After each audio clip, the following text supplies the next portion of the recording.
em Atos capítulo 2, versículos de 42 a 47, que diz assim: e perseveravam na doutrina dos apóstolos, na comunhão, no partir do pão e nas orações. E em cada alma havia temor, e muitos prodígios e sinais eram feitos por intermédio dos apóstolos. Todos os que creram estavam juntos e tinham tudo em comum. Vendiam suas propriedades e bens, distribuindo o produto entre todos, à medida que cada um tinha necessidade.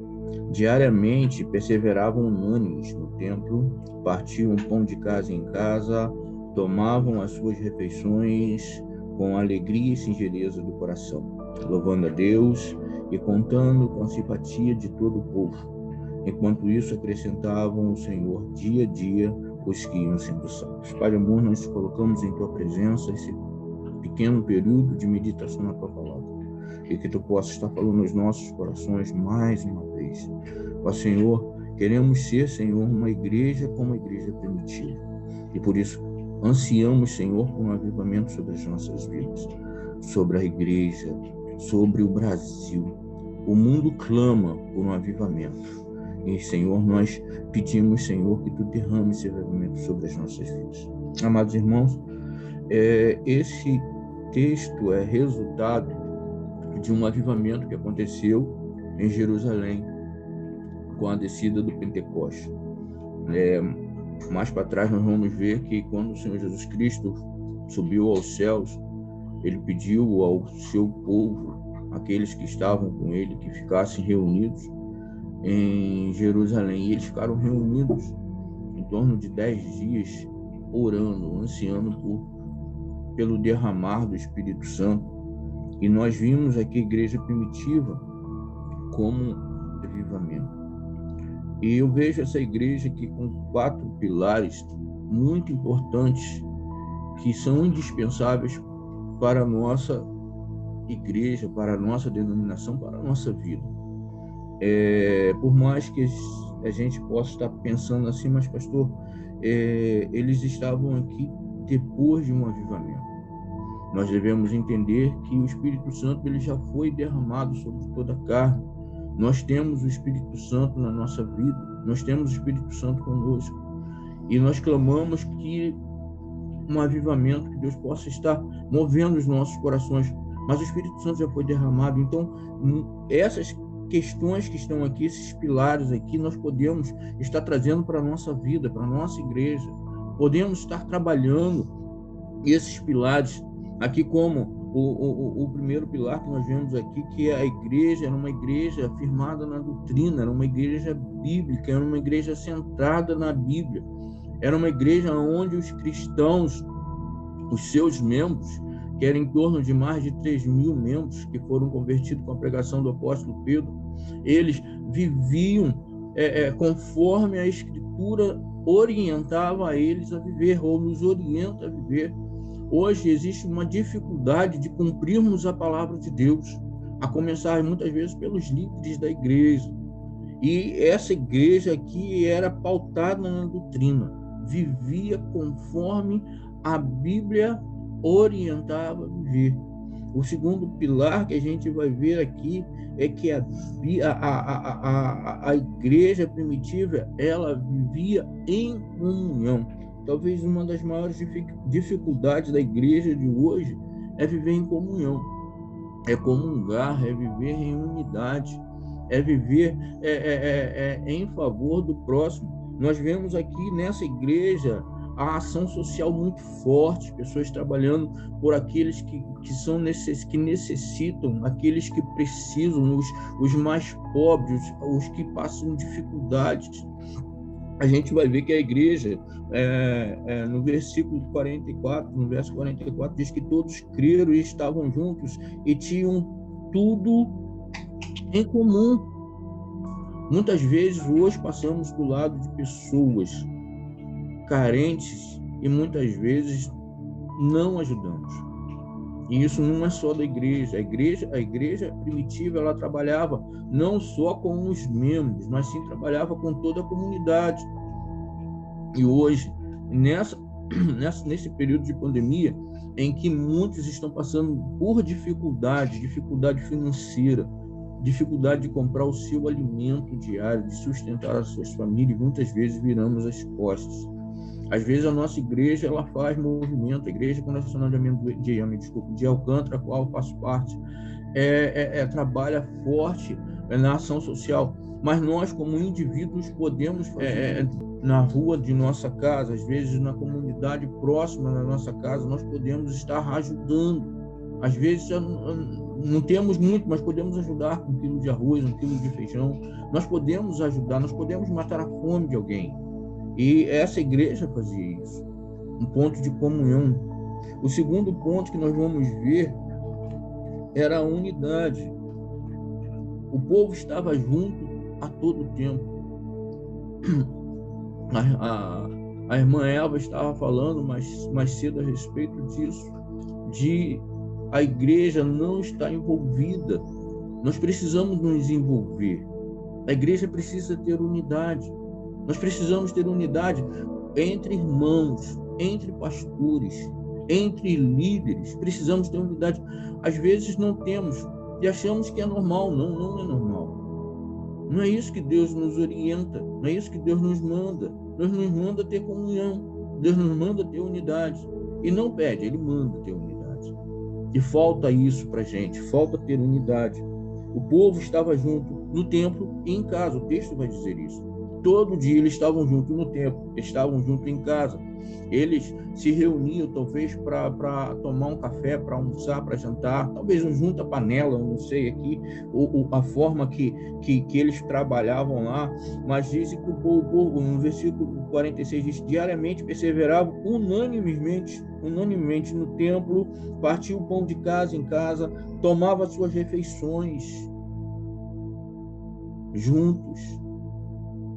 Uma outra questão que nós vamos ver nesse texto é que eles faziam isso não era porque o pastor mandava, não era porque os apóstolos mandavam, eles faziam com alegria, faziam de coração.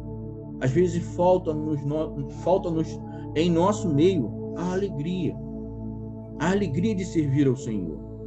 E a palavra de Deus diz que a alegria do Senhor é a nossa força, é aquilo que nos embala, aquilo que nos empolga, é a alegria do Senhor, e falta-nos alegria de ser servos de Deus, alegria de saber que existe uma eternidade nos esperando.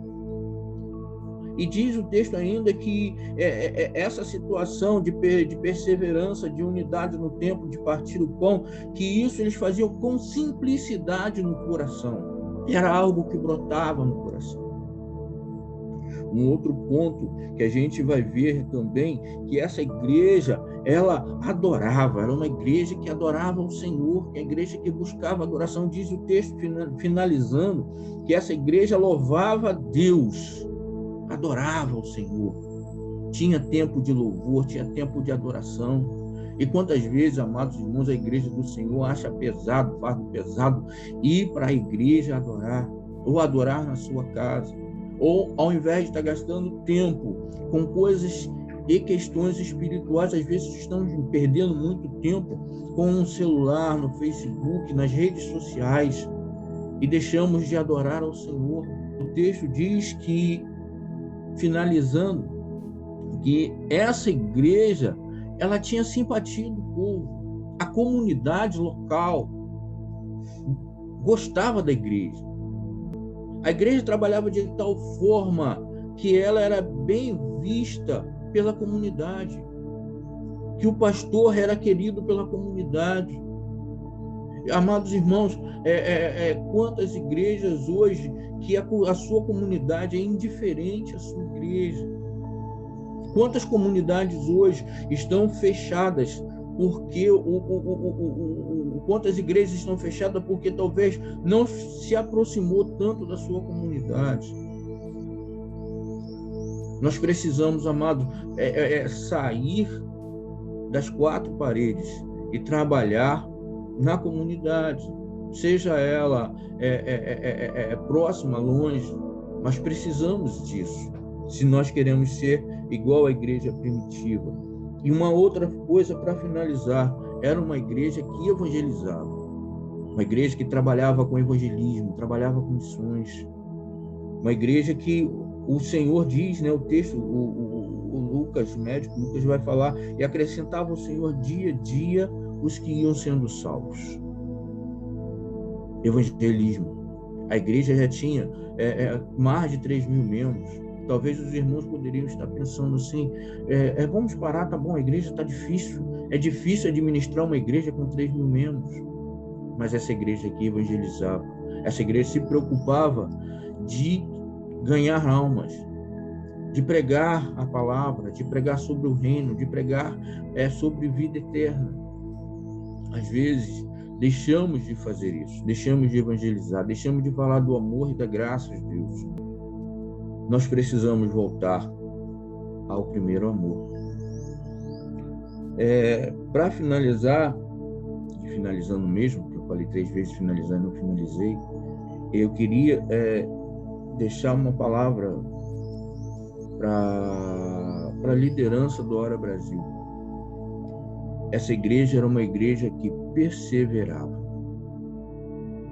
E a palavra que eu trago para os irmãos que perseverança, persevere no objetivo, porque é de Deus. Então, amados irmãos, quando nós vemos que as coisas parecem que não acontecem da forma que a gente sonhava que acontecesse, que nós possamos perseverar no Senhor. O autor de Atos, ele poderia dizer simplesmente, e eles estavam na doutrina, mas ele usa esse termo, perseverar e permanecer no foco, permanecer quando as coisas parecem que não estão dando certo, permanecer nas coisas que parece que tem dificuldade. Nós precisamos perseverar. Parece que isso tudo aqui, quando nós lemos, parece uma coisa tão simples, tão bonita, mas parece que eles também tiveram uma dificuldade para que as coisas acontecessem dessa forma. O uso é perseverar. Então, a palavra que eu trago para os irmãos hoje, perseverança, persevere no Ora Brasil. Eu sei, amados irmãos, que nós estamos já no mês de outubro, depois mês de novembro, dezembro. E aí, o que nós vamos fazer quando terminar esse período? Nós vamos parar com esse movimento? Porque quando se fala em avivamento, às vezes, pessoas oram e o avivamento vem com a rapidez. Às vezes, existem pessoas que vão orar, pastores que oraram nas suas épocas, por anos por avivamento. Uma hora ele chegou.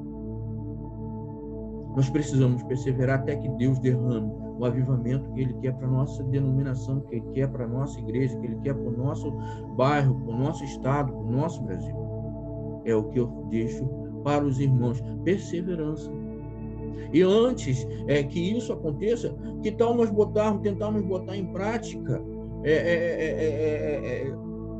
o que a igreja fazia? Ter unidade, adorar ao Senhor, evangelizar. Isso nós podemos fazer.